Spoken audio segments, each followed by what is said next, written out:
जय जोहार संगवारी हो। पुराना जमाना ले हमन एक ठिक कहावत सुनत आए हन, झगड़ा के 3 कारण जर, जोरू और जमीन। और ये कहावत ना आज के ज़माना में घलो सही साबित होत आए हे। अब मुंगेलीच में देख लो, वहाँ 4 झन भाई मन जमीन बंटवारा के झगड़ा लेके अपने 2 झन सगे भाई के हत्या कर दिस। अब ये चारों झन चल दिस जेल। अब पता नहीं मन कब जेल से जमानत में छूटी। अब एकर अलावा पेशी घलो चलही, केस चलते। अब मान लो आखिरी समय में जज महोदय लगी कि ये चारों झन आरोपी हैं, तब फिर वो है ना ये चारों झन ला सजा सुनाही।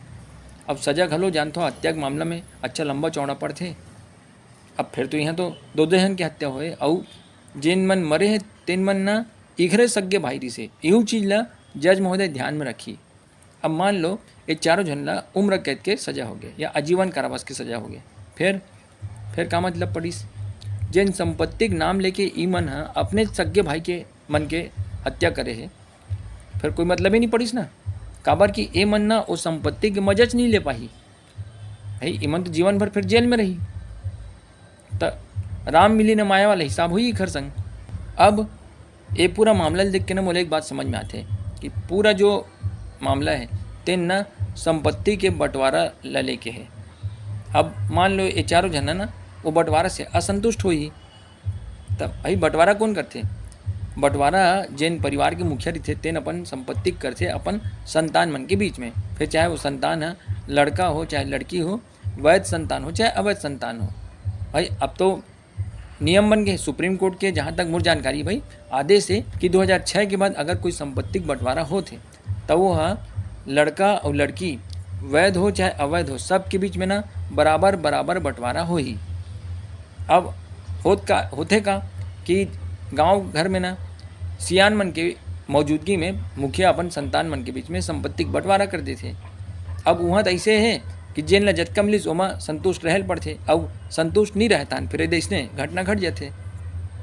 तो मोरे कहना है कि मान लो गांव के जो मुखिया है, गांव के बड़े बुजुर्ग है, सियान मन तेखर मौजूदगी में अगर बंटवारा हुआ थे और वो बंटवारा से अगर सबो झन संतुष्ट हो गए, भाई कोई भी पिता के ओखर संतान मन अगर संतुष्ट हो गए तब तो कोई बात नहीं है।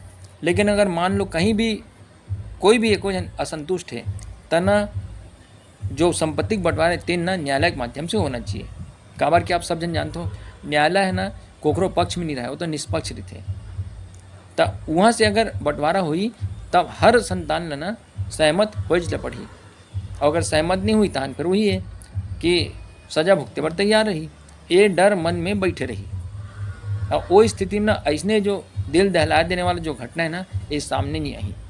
तब मोर तो अतके कहना है कि अगर कोई भी अपन संपत्ति के बंटवारा अपन संतान मन के बीच में करत है तो पहली बात तो ये है कि वो मुखिया और सियान मन के मौजूदगी में करत है, तब वो अतका कोशिश करे कि भैया सबो झन संतान मन के बीच में बराबर बराबर के बंटवारा हो और कोई भी असंतुष्ट मत रहे। अगर एक बाद भी अगर कोनो असंतुष्ट है तो वो जो संपत्ति है ना ओखर बंटवारा न्यायालय के माध्यम से करवाए, ताकि ऐसने जो एकदम खतरनाक घटना है या ऐसने घटना ना सामने मत आए। बस संगी हो आज के वीडियो में अतकेच। जय हिंद, जय भारत, जय छत्तीसगढ़।